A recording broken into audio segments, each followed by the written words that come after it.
In this video, you will learn how to calculate discount percentage in Microsoft Excel. Currently, you can see here I have the data about the starting price and discounted price.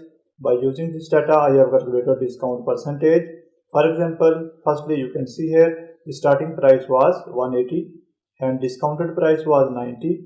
By using this data, I have calculated discount percentage, which was 50%.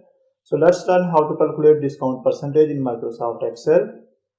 If this video is helpful for you, please like it and subscribe to the channel for more informative videos.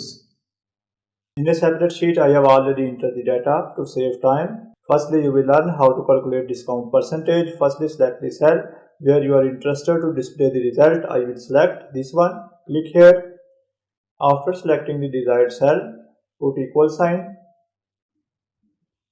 1 minus parenthesis discounted price, starting price, close the parenthesis.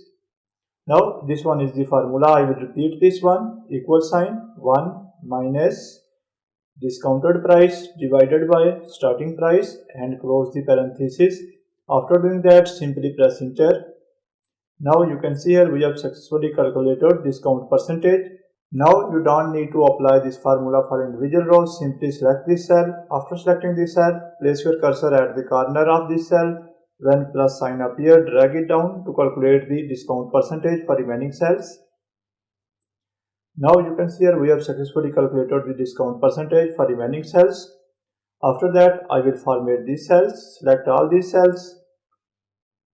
Now you can see here I have selected all these cells. After doing that, go to this number option and here is the option of general.